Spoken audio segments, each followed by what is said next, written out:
What's going on, Bulls fans? Welcome to another episode of Chicago Bulls Central, your number one spot for everything Chicago Bulls related. I'm the host there, Haize, but more importantly, you guys can follow the channel at Bulls Central Pod on every social media platform we happen to be on. With that said, let's go ahead and get into this content today, y'all. And the Bulls take on the Pelicans today. This is not going to be, I think, a cakewalk, right? Like, the Pelicans have been a top 10 defense over the last, like 10 to 15 games. And so, top 10 offense, not defense. So, it's going to be a tough game for the Chicago Bulls defense. And some of those games were without Zion. If Zion does end up playing today, which I'm not sure if he's been officially cleared or not, if Zion does end up playing today, that's a matchup issue that the Bulls just aren't prepared and ready to deal with. Like, we have nobody on our team that can guard Zion Williamson.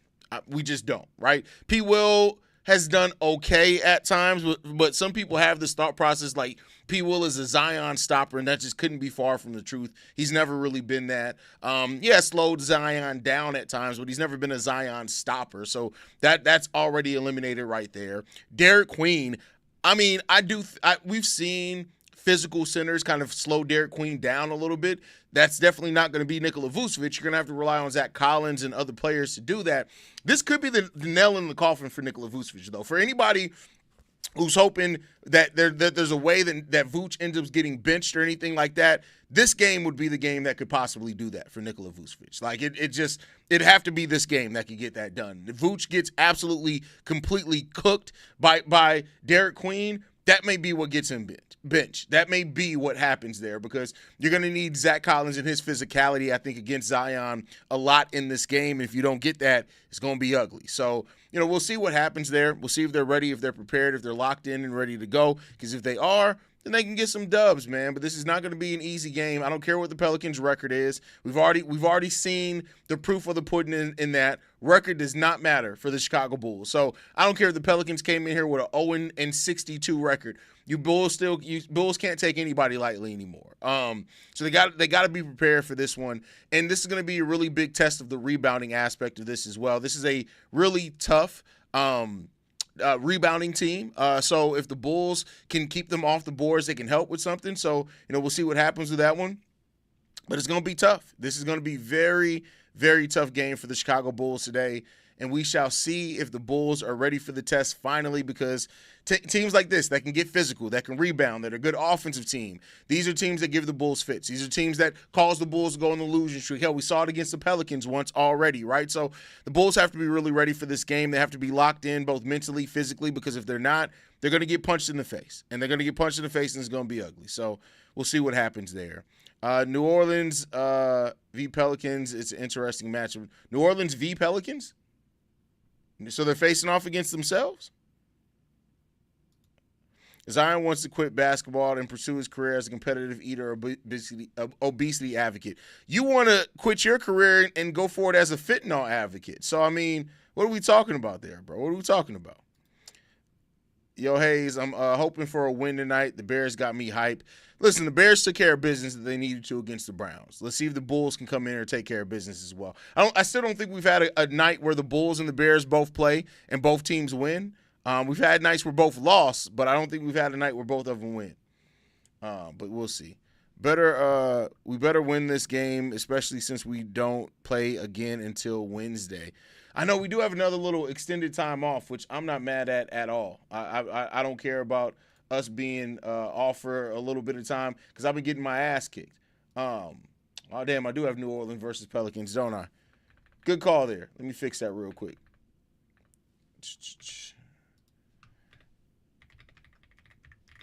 There we go. Boom, title fixed.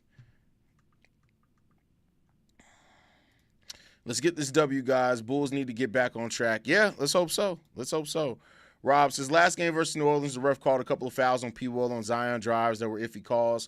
In my opinion, the refs seem to always give him the benefit of the doubt and blow the whistle early. Zion, as much as Zion's not on the basketball court, Zion does get the superstar calls. We could talk about if Zion's an actual star, superstar or not, but, he gets those calls. He's too physical. He gets those calls, so.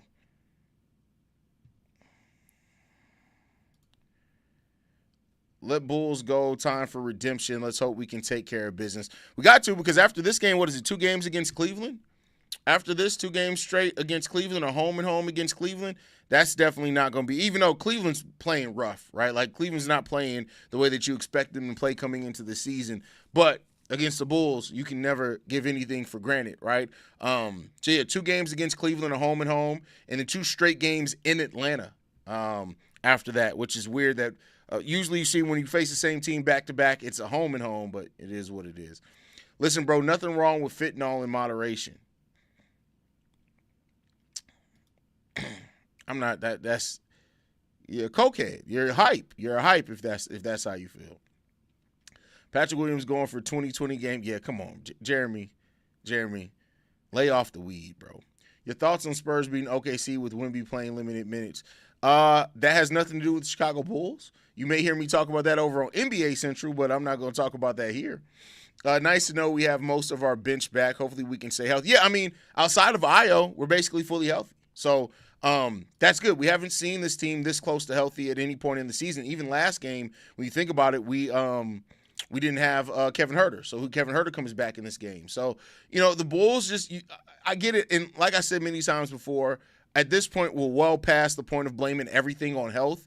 But health can't hurt, right? Getting everybody healthy to take an evaluation of the team, even if you are somebody that hopes that the Bulls are going to blow this all up, you should hope for health, because an honest evaluation of where we are with everybody healthy, that's going to give you the best determination on how to move players and stuff like that. So, Bulls getting everybody healthy here before the end of December. Hopefully they get most of January with the roster being healthy. And then the trade deadline's February 5th. So if they decide to do something, we'll see what happens there. But Kevin Huerter is in this game. Ayo Dosunmu is out. Billy Donovan did say that he hopes that Iowa's going to be able to play against Cleveland. So, hey, we'll see what the Bulls can do in that case, man. If we can't trade Vooch, can he play the second unit instead of not the start? I highly doubt Billy Donovan benches him. I doubt it, right? I mean, can he? Yeah, but will he? I don't see Billy Donovan benching his veteran in Nikola Vučević. I would love to be wrong about that, especially if Zach Collins keeps playing the way that he plays, but, we'll see. Cleveland and Atlanta is going to be tough. Yeah, I mean, 2 games straight against Cleveland, 2 games straight against Atlanta. That's a rough 4-game stretch that takes you right until, like, Christmas Eve. So we'll see what they do. Matas only benching 70 pounds. Did you see that somewhere? Because that's crazy if you only benching 70 pounds. But remember, hey, Kevin Durant couldn't get a single bench press up in his draft. So there you go there. Having Smith, Collins, and P-Will out there maybe for a stretch with Zion out there could help a small bit maybe. Jalen Smith isn't really a good defender on the perimeter, so I don't know how much that helps or not, but I guess we shall see. Have you started looking at college yet for potential Bulls? I actually watch college basketball, so I'm always watching college basketball. It's not a time where I'm not watching college basketball. Respect, bro. Thank you for that one.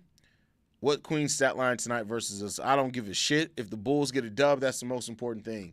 What is with all this crazy town pose? LOL. P-Will 2020 fit in good in moderation. Hey, bro. One thing that I've had to learn in doing this job is that people are crazy. There are a lot of crazy people out here, bro. Like, there's a lot of fentanyl heads out there, bro. Like, it's real. So you just gotta take it what you will, bro. Like, it is what it is. People do hard drugs. So there you go. Hopefully Matas is locked in on defense tonight. Yeah, hopefully he is locked in on defense. But, when you're talking about a physical team like the Pelicans, you can be locked in and still get beat the fuck up. Hopefully Billy plays some more double big lineups to look good last game. Oh, we had a lot of success with the double big lineup.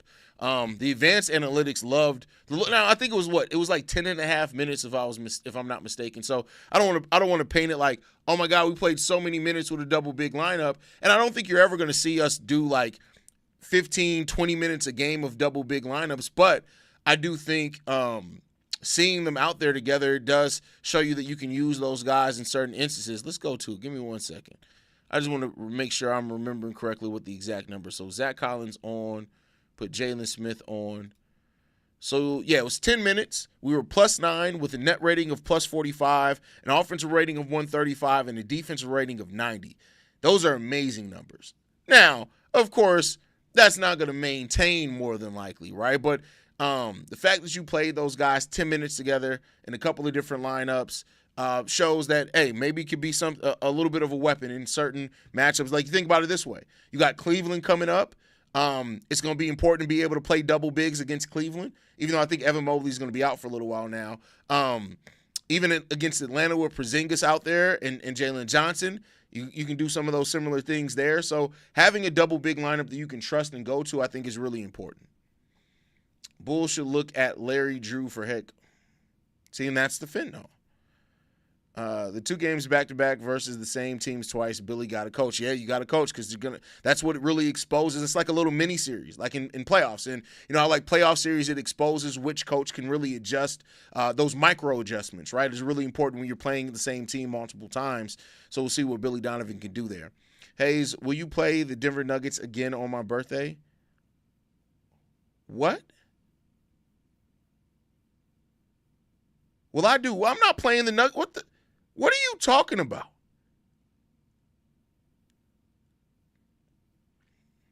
Shay, I'm concerned.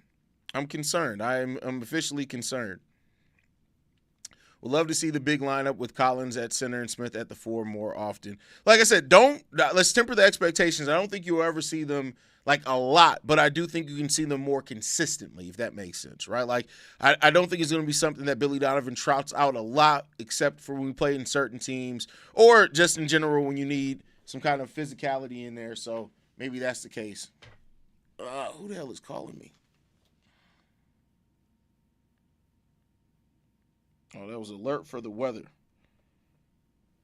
Getting more snow.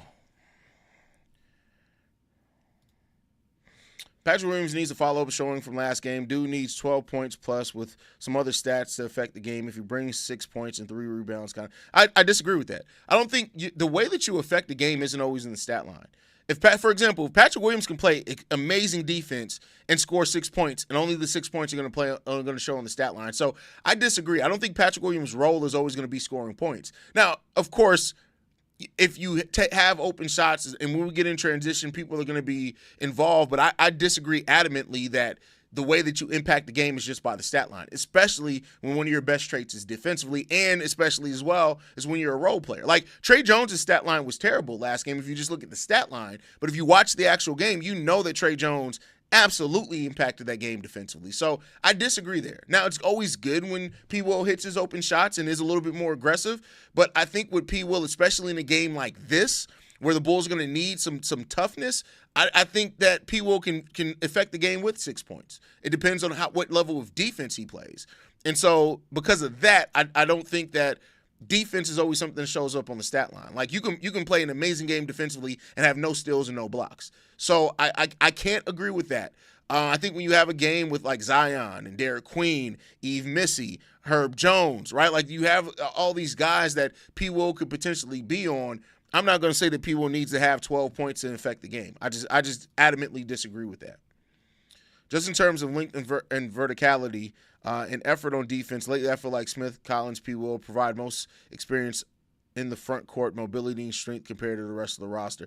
Well, Smith is terrible defensively, and the numbers back that up. He's not good. Now, he has had some good stretches, and he absolutely has. That stretch early in the season, that 3 or 4 game stretch where he was clearly outplaying Vooch, he was great defensively, but it's never consistent with Jalen, right? So, we got to see what's going to happen. I'm smoking grass-fed crack. Okay. Do we know if Lion is playing? Sorry if you already said it. I missed it. First of all, if the Cowardly Lion is playing in this game, I'm concerned.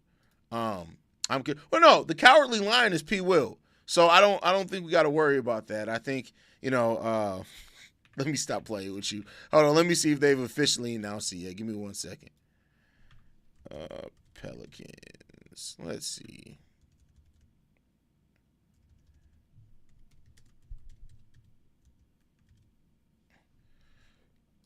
Have they announced if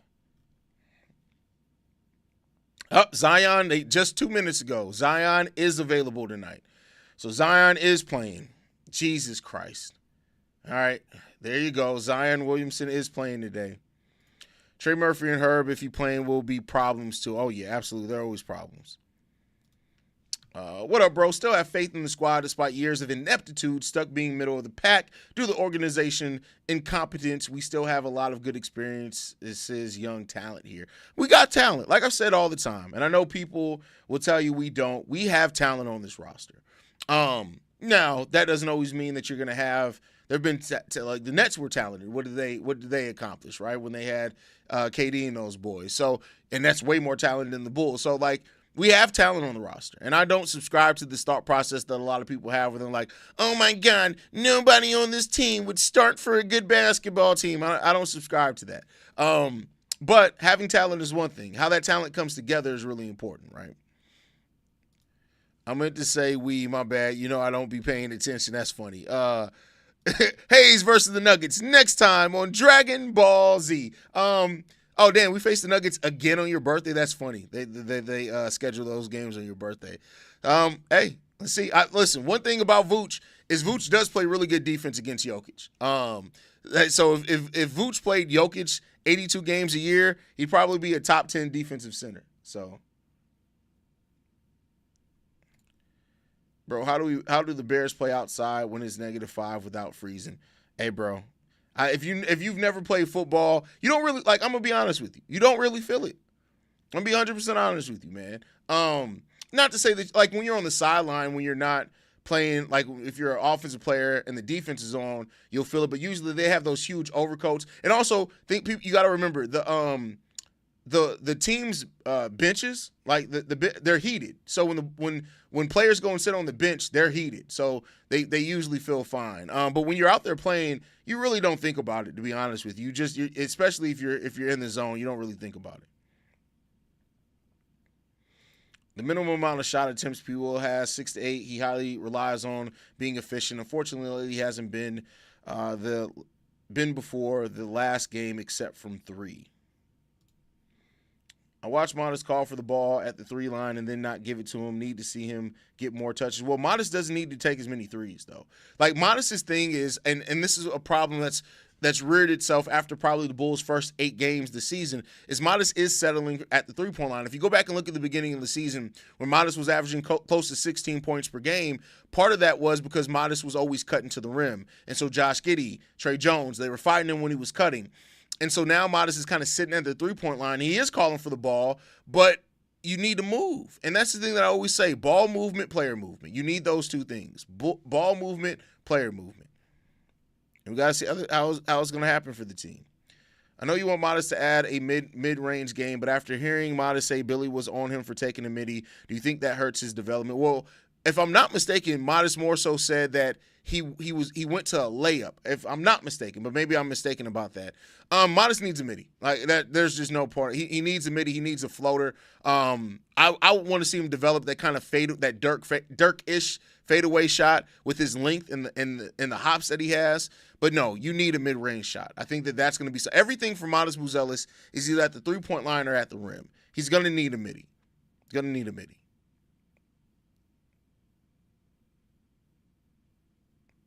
Put a little respect on P-Will's name. He balled out last. Yeah, but I don't care about one game. Yeah, he balled out last game. I gave him credit for that game. Now go and do it again. Go and do it again. Matas definitely needs a mid-range. That's where KD really gets cooked. That's where, I mean, as much as the mid-range shot is starting to become a thing kind of the past, if you go and look at still the best shooters in the league, they still have a mid-range game. Like if you go and look at the best scorers in the league, they still have a mid-range game. So, yeah, you need that mid-range game for sure. Glad to see no Collins on the injury report, though. Maybe he re-aggravated the wrist on the one play. Yeah, he looks. Somebody else brought that up there. Like he hurt his wrist on the last play and was holding. I didn't remember that, and I haven't gone back yet to look at it myself yet either. But people have said that for sure.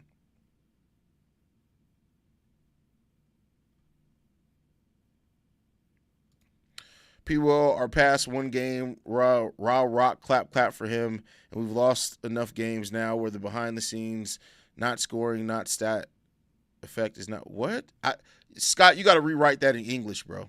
I don't know what that is. You gotta rewrite that in English. when it's that cold, at some point the skin gets numb. P. Will balled out just because he was in Charlotte. You can tell he doesn't love the game. I mean, I think that's one thing that is a criticism on P. Will that people have, and I think it's legit, right? Like, P. Will isn't passionate usually when he's out there. He has his moments of it for sure, but like I'll say this: at minimum, P. Will is always going to be on the end of somebody's bench as a defense and three-point threat, right?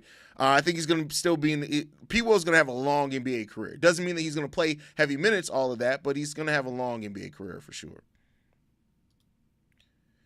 Giddey's arc on threes has gotten better to become more accurate, but his mid-range and free throws, in my opinion, lack a little more of an arc. I mean, you can get away with flat free throws. Like, there's a lot of players that have a flatter free throw but still make it efficiently.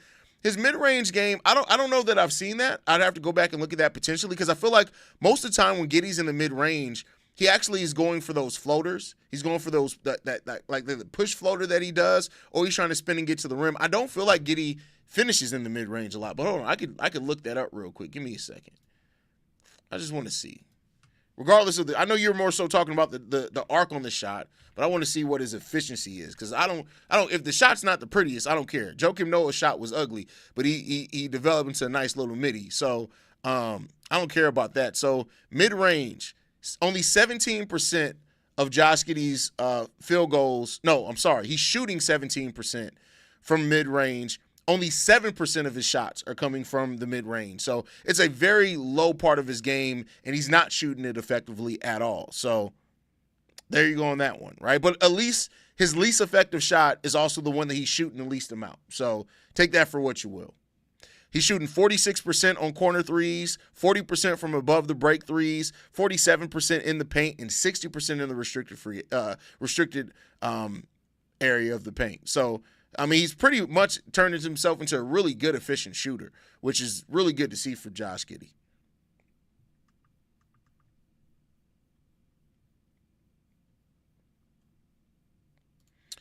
Kevin Huerter can be 2011 bench mob. Kyle Korver just knocked down the three. Well, Kevin Huerter shot the three ball terribly all season. So I'm not trying to get him to be Kevin Huerter. I want him to be himself. Vern says, yo, hey, shout out to you for your honest and consistent coverage of our squads with all of the struggles we've gone through. Much appreciated. Great thing is everybody's back on the upswing again, despite the Bulls. I mean, hey, let's hope that we can continue to get there, and we'll see, man. We'll see. We shall see. Yeah, that was a jumble. Sorry, that's what P-Will does to me, son. That's hilarious. Don't let P-Will get you frustrated, bro. It is what it is about P-Willie. Yeah, bro, Haize, you're the best with basketball content. True Bulls fan. You are. I appreciate that. NBA Central starting to finally take off and hit its groove too, which I do appreciate, because I love basketball, right? I'm a Bulls fan first. You know, some people say I'm a basketball fan. No, I'm a Bulls fan first. Make no mistake about it. If I could never watch any team but the Bulls play, I'd be perfectly happy. But I'm a huge basketball fan. And so NBA Central, now that it's basically just my channel, with, Kevin, C-Dub posts over there sometimes. But now that NBA Central is just my channel, I feel like I've gotten into a really good groove of how and what I want NBA Central to be, which feels really good. And now we just got to keep building on it, man.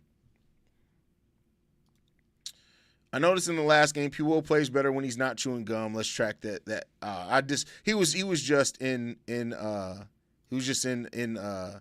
Charlotte, which is where he grew up at. So the more minutes Zach Collins plays, the more of a chance we win. We'll see. Let's track that. Let's see how it goes, SP. Let's see how it goes. Like, Zach Collins is not a perfect player. And he's not a great defender either. He's not a great offensive player. But he plays solidly enough in both places in both areas where you're just like, all right, let's make this, let's keep doing what we're doing here.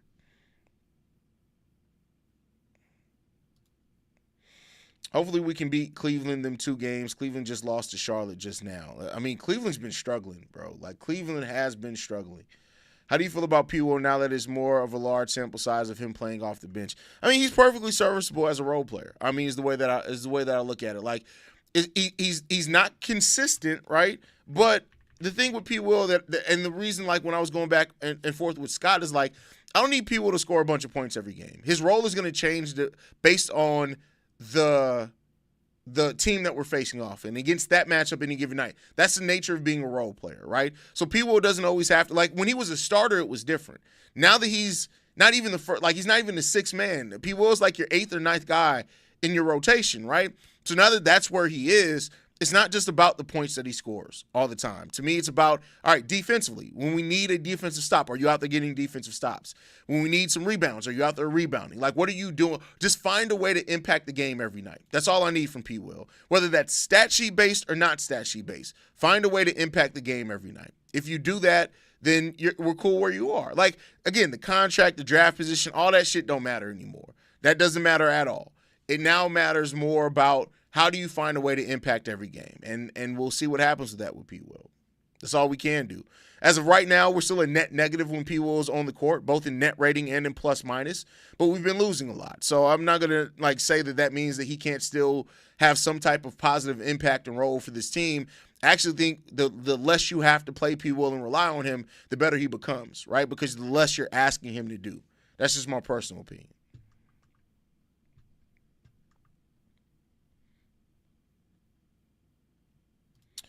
I think the bench role is best for him. Just play consistent on both. And that's really it. Give effort on both sides of the ball.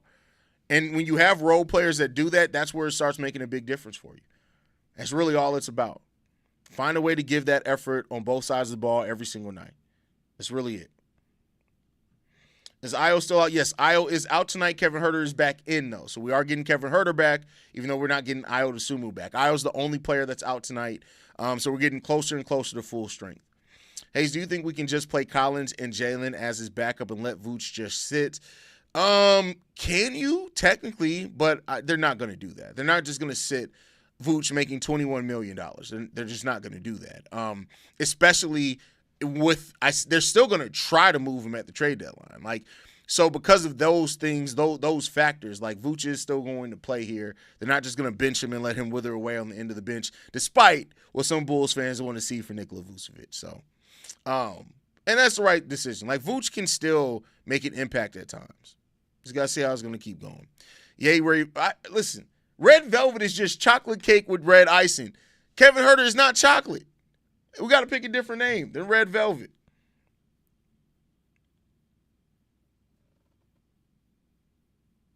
Uh-oh.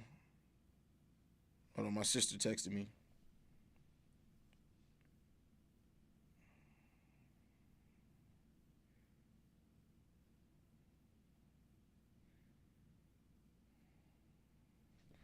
All right.